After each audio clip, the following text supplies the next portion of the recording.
नमस्कार, गौरीच रेसिपी कोल्हापूर या चॅनेलवर तुमचे अगदी मनापासून स्वागत करते। आज आपण या व्हिडिओमध्ये एकदम चमचमीत आणि एकदम सोप्या पद्धतीने झटपट दुधी भोपळ्याची भाजी कशी बनवायची आहे ते या व्हिडिओमध्ये मी दाखवले आहे। चला तर मग व्हिडिओ सुरू करूया। तर इथं मी एकदम गावरान असा दुधी भोपळा घेतला आहे, तर याला कट करून घेणार आहे। तर अशा पद्धतीने मी बारीक चिरून घेतला आहे, त्याला स्वच्छ धुवून घ्यायचा आहे। तर गॅसवर कढई ठेवली आहे, त्यामध्ये एक पळी इतकं तेल घातलं आहे। तेल इथं छान गरम झालं की यामध्ये जिरे, मोहरी आणि कढीपत्ता घालायचा आहे। जिरे मोहरी छान अशी तडतडली की यामध्ये बारीक चिरलेला कांदा घालून घेऊया।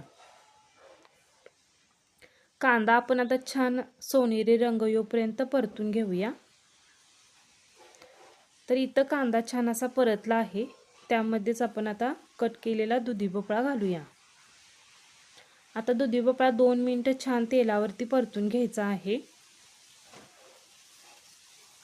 तर त्यानंतर आपण आता इथे मसाले घालणार आहे।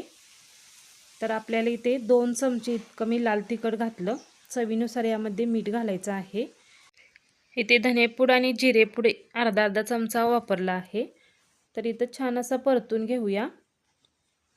आता यामध्ये भाजलेले शेंगदाण्याचं कूट घालायचं आहे।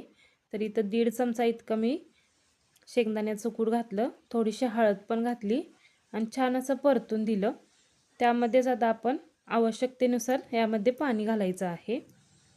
वरून कोथिंबीर घालून झाकण लावून आपण आता एक 10 मिनिटं छान असा भोपळा शिजून देणार आहोत। तर इथं 10 मिनिटं झाली आहेत, गॅस बंद केला। तर बघू शकताय दुधी भोपळ्याची भाजी आपली बनवून तयार झाली आहे। एकदम झटपट आणि एकदम सोपी रेसिपी आहे। तर तुम्ही बघू शकता इथे कलर खूप छान आला आहे आणि एकदम चविष्ट अशी होते भाजी। तर घरच्या साहित्यामध्ये बनवून तयार झाली आहे। तर खाण्यासाठी आपली दुधी भोपळ्याची भाजी तयार आहे। तर तुम्ही नक्की एकदा घरी ट्राय करा।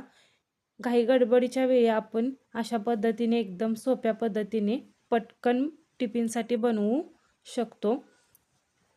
तर तुम्हाला माझी रेसिपी कशी वाटली मला नक्की कमेंट करा।